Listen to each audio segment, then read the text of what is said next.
నమస్తే, welcome to our channel. నేను పద్మిని. ప్రస్తుతంతో పాటు ప్రముఖ ఆధ్యాత్మికవేత్త, ప్రముఖ న్యూమరాలజిస్ట్ లక్ష్మీ నరసింహస్వామి ఉపాసకురాలు శ్రీమతి స్రవంతి గారు మనతో పాటు ఉన్నారు. మాట్లాడదాం. నమస్తే అక్క. నమస్తే పద్మిని. అక్క, కొంత అంటే మీకు మీ ఫాలోవర్స్ విషయాన్ని దృష్టిలో పెట్టుకుని ఇది డెఫినెట్ గా ఒక సున్నితమైనటువంటి అంశమే, కానీ ఇది అడ్రస్ చేయాల్సినటువంటి విషయం కాబట్టి మతం మారిపోవడాన్ని మీరు ఎలా చూస్తారు అక్క? మతం మారిపోవడం అంటే కన్నతల్లిని మార్చడం. కుదురుతుంది అది? కుదరదు కదా, అది కూడా ఇది కూడా అలానే కుదరదు. కష్టాలు తీరిపోతాయి ఒక్కసారి మారిపోతే అనేది కాంటెక్స్ట్, మేజర్ కాంటెక్స్ట్ ఇదే కదా. అక్కడికి వెళ్తే ఇంకా కష్టాలు ఉండవు. ఒకవేళ మారకపోతే చంపేస్తాము, పాపులు, రకరకాల, అసలు దాన్ని ఇంకా మనం భయం వేస్తుంది కూడా. ఈ బాబాయ్ అంటే మనం అందరం పాపాత్మలమా అనిపిస్తుంది. సరే, ఎవరి ఇది వాళ్ళది అనుకుందాము. ఒక భయానికి లోను చేసి చాలా ఉత్కంఠభరితమైన పరిస్థితి అంటారు కదా, వాళ్ళ మానసిక పరిస్థితిని క్యాష్ చేసుకోవటం, చాలా ఎమోషనల్ బ్లాక్ మెయిలింగ్ అంటారు. ఎగ్జాక్ట్లీ, ఎమోషన్సే పెట్టుబడిగా పెట్టుకుని చేసేటటువంటి ఈ ప్రక్రియని ఎలా చూడాలి? ఒకవేళ దీన్ని వెళ్ళిపోయామండి, అప్పుడు ఏదో ఉద్వేగంతో వెళ్ళిపోయాము, కానీ ఇప్పుడు అటు ఉండలేకపోతున్నాం, ఇటు రాలేకపోతున్నాము, ఒక సంసిగ్ధమైనటువంటి కన్ఫ్యూజన్ ఉండేటటువంటి పరిస్థితుల్లో ఉన్నాము అనే వాళ్ళ కోసం మీరేం చెప్తారు? ముందు అసలు మారాలి అనుకునే వాళ్ళ గురించి ముందు చెప్తాం. ఎటువంటి పరిస్థితుల్లోనూ మతం అనేది మారకూడదు. ఎందుకు అనంటే, నువ్వు ఏ మతంలో అయితే పుట్టావో, భగవంతుడో లేకపోతే సుప్రీం పవరో నువ్వు పుట్టాలి అని అనుకున్నప్పుడు, యూనివర్సో ఏమన్నా కానీ, నువ్వు అలా ఆ మతంలో పుట్టాలి అని రాసిపెట్టుంది కాబట్టి నువ్వు ఇక్కడ పుట్టావు. ఇంకా వేరే మతం జోలికి వెళ్ళకూడదు. ఎప్పుడు కూడా ఆ కన్నతల్లిని మార్చినట్టుగానే, కాబట్టి ఎటువంటి పరిస్థితుల్లోనూ మారద్దు అని చెప్పేది ఖచ్చితం. ఇది మాత్రం. రెండోది, మారడము అనేది ఎందుకు అనంటే, కష్టానికి చాలా ఇదైపోయాము. మేము వెళ్ళిన తర్వాత మాకు కొంతమంది అయితే అసలు చాలా బాగుంది, అసలు ఇక్కడ ఇలాంటివి ఏవీ లేవు, కొబ్బరికాయ కొట్టక్కర్లేదు, అగరబత్తి పెట్టక్కర్లేదు, భగవంతుడికి ఇలా దండం పెట్టుకుంటే చాలు, దండం కూడా కాదు అసలు ప్రార్థన చేస్తే చాలు, మాకు చాలా బాగుంది అని చెప్పి 10 మందిని అట్రాక్ట్ చేయడం అనేది, అంటే భగవంతుడికి వీళ్ళు మార్కెటింగ్ ఎగ్జిక్యూటివ్స్ లాగా అనమాట. అలా చేసి మీదే మార్కెటింగ్ ఎగ్జిక్యూటివ్ అంటే ప్రోడక్ట్ని చెప్పడం తప్పని నేను అనను, కానీ మా ప్రోడక్టే బెటరు, మీ ప్రోడక్ట్ చెత్త కంపు అని చెప్పడం అనేది చాలా తప్పు. అది చాలా పొరపాటు. అలాంటి వాళ్ళని ఎప్పుడు కూడా మనం క్షమించకూడదు. అయితే మిమ్మల్ని ఎవరైనా సరే మారేటప్పుడు మారకూడదు, ఇలా మీకు ఇంకా ఏదో అయిపోతుంది, మీ ఇంట్లో ఇంకోటి అయిపోతుంది, దేవుడికి కోపం వచ్చేస్తుంది అని ఎప్పుడు అలా భయపడితే కనుక భయపడకండి. దేవుడికి కోపం రావాలి అని అంటే, నువ్వు మతం మారినప్పుడు మరి ఇక్కడ మన దేవుడికి కోపం రావద్దు? ఏరా, నిన్నటిదాకా బొట్టు పెట్టుకున్నావు, నిన్నటిదాకా 2 చేతులు ఎత్తి దండం పెడుతున్నావు, ఇప్పుడు వాళ్ళు దండం పెట్టడం స్టైలే మార్చేసావు అని చెప్పి ఆయన కోపం రాలేదు కదా, ఆయన ఊరుకున్నాడు కదా, నేనేం చేయలేదు కదా. అలానే అక్కడ కూడా భగవంతుడు ఎక్కడైనా కానీ మీరు భగవంతుడికి అనుగుణంగా ఉండండి, ధర్మాన్ని పాటించండి అనే చెప్తారు. కాబట్టి అక్కడి నుంచి వెనక్కి వచ్చినప్పుడు కూడా మీకేమీ అవ్వదు. చాలా మందికి బాపట్లలో మా మామగారు ఇలా సండేస్ వెళ్ళి వాళ్ళకి పిల్లలకి చాక్లెట్స్ ఇస్తూ, పెద్దవాళ్ళకి ఇంకేమైనా చెప్తూ, మంచి మాటలు చెప్తూ, ఈ మతాన్ని మీరు మారకూడదు, ఎటువంటి పరిస్థితుల్లోనూ హైందవ ధర్మంలో ఉండండి. హైందవం అనేది మతమే కాదు, అసలు సనాతన ధర్మం, జీవన విధానం. సనాతన ధర్మం అంటే జీవన విధానం. అదే అంటున్నా, జీవన విధానం అది. అది అసలు మతమే కాదు, మనది ధర్మం కేవలం. కాబట్టి ఈ ధర్మాన్ని వదిలేసి మీరు ఎక్కడికో వెళ్ళిపోకండి అని చెప్పి చాలా మందిని మోటివేట్ చేసి ఇందులోనే ఉంచారు ఆయన. నిజంగా చెప్పాలంటే ఆయన చాలా శ్రమించారు దానికోసం. అలా ఎంతో మంది ఇప్పటికీ కూడా చెప్తూనే ఉన్నారు. అలా మీరు ఎవరైనా వెనక్కి రావాలి అనుకుంటే ఎలా రావాలి అని అంటే, చక్కగా ఒక వినాయకుడి గుడికి వెళ్ళి, ఆ వినాయకుడు ఎక్కడుంటే శివుడు కూడా అక్కడే ఉంటాడు. చక్కగా వెళ్ళి, మనకి బుద్ధిని ప్రసాదించేది వినాయకుడు. ఆయన దగ్గర సిద్ధి బుద్ధి చక్కగా ఉంటాయి. అంటే పని అయిపోవడానికి మన బుద్ధి ఎప్పుడు కూడా ధర్మ మార్గంలో, సక్రమమైన మార్గంలో ఉండడానికి వినాయకుడు చాలా ఇంపార్టెంట్. వినాయకుడి గుడికి వెళ్ళి అక్కడే దండం పెట్టుకొని, నన్ను క్షమించు స్వామి, ఈ ధర్మాన్ని కాదనుకొని నేను వెళ్ళడం జరిగింది, నన్ను క్షమించు అని చెప్పి దండం పెట్టుకొని ఆ రోజు నుంచి ఇంట్లో దీపం పెట్టుకోవడం అనేది ఇంపార్టెంట్. ఎవ్వరూ ఏమి అనరు మిమ్మల్ని. ఎలా అయితే మీరు మారడానికి ధైర్యంగా వెళ్ళారో అలానే ధర్మంలోకి తిరిగి రావడానికి అత్యంత ఆనందంగా రండి, చక్కగా, ఎటువంటి భయం లేకుండా. రైట్ అక్క. అయితే ఈ వైఫ్ అండ్ హస్బెండ్స్ ఇప్పుడు ఫ్యామిలీలో మనం చూసుకుంటే హస్బెండ్కి ఇష్టం లేదు ఇవన్నీ చేయడం, నాకు మాత్రం స్వామిని కొలుచుకోవాలని, దీపం పెట్టుకోవాలని, దండం పెట్టుకోవాలని ఉంటుంది. వీళ్ళేమో మారిపోయారు, బలవంతంగా నన్ను మార్చారు, వీళ్ళని అనుసరించాల్సినటువంటి పరిస్థితే ఉంది. నేను ఎలా స్వామికి దగ్గర అవ్వాలి, మా వాళ్ళు ఎలా మారాలి అని అంటే దానికి మీ సమాధానం? చక్కగా ఆవిడ రూమ్ లో ఆవిడని పూజించే దేవుణ్ణి పెట్టుకోమని చెప్పండి. మీరు చక్కగా అదే వినట్లేదో లేకపోతే వినడం లేదు అనడానికి ఏం లేదు. అలా ఒకళ్ళని నువ్వు ఇలానే కూర్చో అని చెప్పే హక్కు ఎవరికి లేదు. వాళ్ళు ఎలా వినట్లేదో మీరు వినకండి. ఒక రోజు గొడవ అవుతుంది, 2 రోజులు గొడవ అవుతాయి, 3 రోజులు గొడవలు అవుతాయి.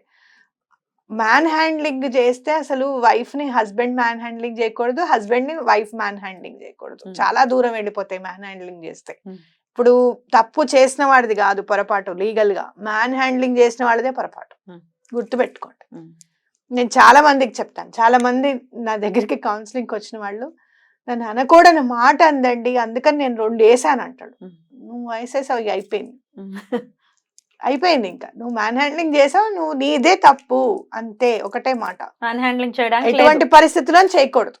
కాబట్టి అలాంటి పరిస్థితులు వచ్చినప్పుడు ఇంకా ముందుకు వెళ్ళండి. కానీ మీరు ఒకవేళ ఇంట్లో అలాంటి గొడవలు వద్దు అనుకొని మీకు ఇంకా సహృదయ భావం ఉంటే కనుక గుడికి వెళ్ళండి, తెలియకుండానో చెప్పకుండానో గుడికి వెళ్ళండి. అది కూడా కుదరడం లేదు అని మీరు అనుకుంటే ఇంటి దగ్గర ఒక చెట్టుని, ఒక రావి చెట్టును, లేకపోతే మనకి ఇక్కడ మేడి చెట్లు, ఔదుంబర వృక్షాలు, ఇవన్నీ గుర్తుపడుతున్నారు ఇప్పుడు ఎలాగో అందరు.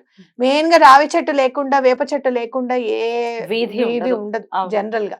ఆ వేప చెట్టునే మీరు అమ్మవారిగా పూజించండి, రావి చెట్టునే విష్ణు రూపంలో పూజించండి, దండం పెట్టుకోండి. ఎలా అయినా సరే మళ్ళీ మేము సనాతన ధర్మంలోకి వచ్చేటట్టుగా చెయ్యండి మమ్మల్ని అని చెప్పి దండం పెట్టుకోండి. ఒక 2-3 నెలల్లో మీరు ఎట్లా చెప్తారో అలా పరిస్థితులు కూడా అలానే మారిపోతాయి. అలాగే సూర్య భగవాను అయితే ఎవరు ఆపలేరుగా రాకుండా. అదే ఆయనది ఏ మతం అని అడగాలో మరి. అదే కదా, అయ్యయ్యో వీళ్ళు కొలిచేస్తున్నారు, హిందువులు మా మీద పడకు అన్నారు పాపం. అనడానికి లేదు, వేరే గత్యంతరం లేదు, కదా. ఆయనకేమో ఆయన భగవంతుడు కదా, అందరి పట్ల ఒకేలా ఉంటాడు ఆయన. చాలా పొరపాటు. ఎందుకనంటే మారిపోతే మీకేంటి భయము అని అడుగుతారు కొంతమంది నన్ను. మా దాంట్లోకి వచ్చేస్తున్నారని మీరు భయపడుతున్నారంటే మేము భయపడడం లేదు, బాధపడుతున్నాం. ఎందుకంటే ధర్మం వేరు, మతం వేరు. ధర్మాన్ని వదిలేసి ఒక మతంలోకి వెళ్ళిపోతున్నారే, మేము దీనికే కాన్ఫిగర్ అయి ఉంటాం, ఇదే మాది బౌండరీ అని అనుకుంటున్నారనే బాధ ఒకటి. రెండోది ఏంటంటే అయ్యో ఇక్కడ ఉంటే ఇంకా ఉన్నతిని పొందుతాడు కదా అనే ఆలోచన ఒకటి. అక్కడ ఎంతవరకు ఔన్నత్యాన్ని, ఉన్నతిని పొందుతాడు అనేది నాకు తెలియదు. ఎందుకంటే ఎవరిదైనా విందాము అని అంటే ముందు అసలు వెంకటేశ్వర స్వామిని తిట్టడం దగ్గర నుంచి స్టార్ట్ చేస్తారు. మీరు ఇలా, మీరు అట్లా, అలా చేస్తారు, వీళ్ళకి ఇంతమంది దేవుళ్ళు, 33 కోట్ల మంది దేవుళ్ళు, వాళ్ళ పేర్లు చెప్పు, నువ్వు బైబిల్లో ఉన్న పేర్లన్నీ చెప్పంటే మనం వాళ్ళు చెప్పగలుగుతారా? వాళ్ళు చెప్పగలరేమో, కాదని నేను అనను.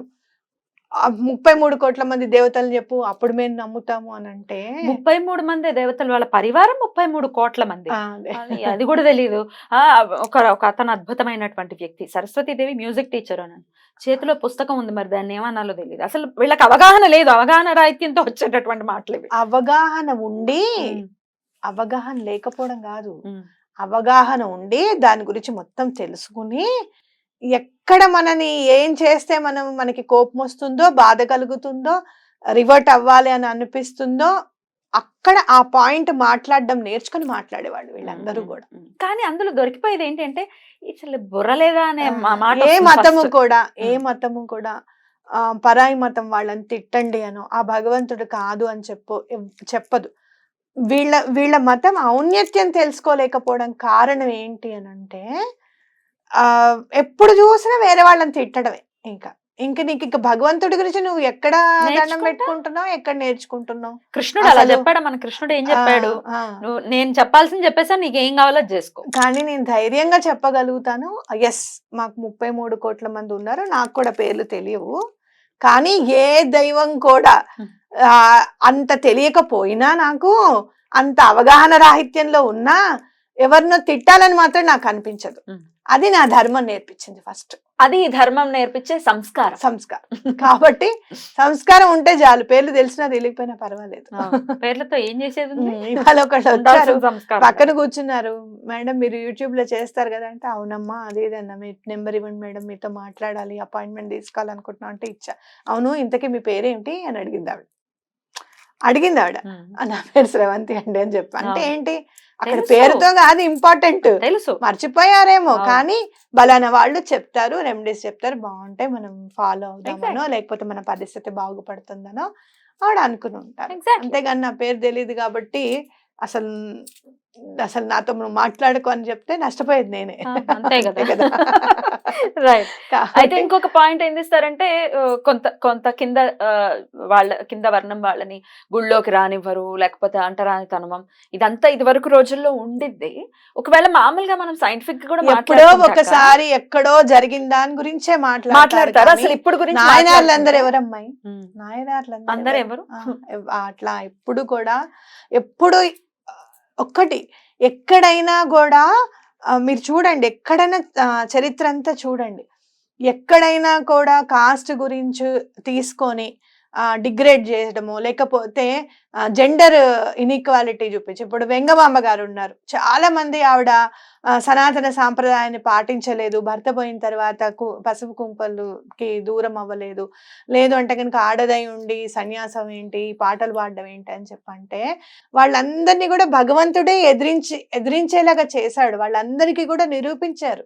వేంగమాంబ గారు పరమ భక్తురాలు అని చెప్పి భగవంతుడు ఇన్వాల్వ్ అవుతాడు, తప్పకుండా అక్కడ అన్యాయం జరగకుండా చూస్తాడు, ధర్మమే ఊరుకోదు. ఎగ్జాక్ట్లీ. నేను చెప్పదలుచుకున్న పాయింట్ ఏంటంటే అక్క, ఇప్పుడు రోజుల్లో ఇప్పుడు కూడా ఎప్పుడైనా కూడా ఇదే కరెక్ట్. ఇప్పుడు డాక్టర్ ఆపరేషన్ థియేటర్ ఉంది, ఎవరు వెళ్తారు లోపలికి? ఎవరు పడితే వాళ్ళు వెళ్ళిపోతారా? రాణిస్తారా డాక్టర్స్? దానికంటూ ఒక పద్ధతి ఉంది. గర్భగుడిలోకి వెళ్ళడానికి కూడా ఒక పద్ధతి ఉంటుంది. నువ్వు చదువుకుని దాని శక్తిని నువ్వు తీసుకునే పరిస్థితి నీకుంటేనే రాణిస్తారు కదా. ఇప్పుడు మనం కూడా వెళ్ళిపోం కదా గర్భగుడిలోకి, వెళ్ళిపోయి డైరెక్ట్ గా.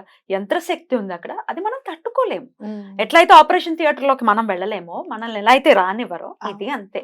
ఊరికే ఏదో అనేయాలి కాబట్టి అనేయటము, లాజిక్ ఏది అని అంటారు కదా. ప్రతిదానికి భగవంతుడు లాజిక్ అందని వాడే భగవంతుడు. ఒకటి గుర్తు పెట్టుకోండి, లాజిక్ అందిపోతే ఇంకేముంది, అవునా కాదా? దేనికి ఆయన సంతోషపడతాడో, దేనికి ఆయన ఇదవుతాడు అనేది మనం తెలియదు మనకి.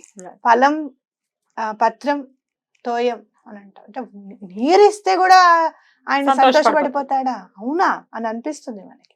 కొన్ని చదివినప్పుడు నేను చెప్పాను చూడు, పళని సుబ్రహ్మణ్యేశ్వర స్వామి గారి గురించి చెప్పినప్పుడు ఆయనే వచ్చి చెప్తాడు, నిజంగా జరిగిన కథ ఇది. ఆయనే వచ్చి కోర్టులో సాక్ష్యం ఇస్తారు. శ్రీపాద శ్రీవల్లభులు ఆయనే ప్రకటమవుతారు.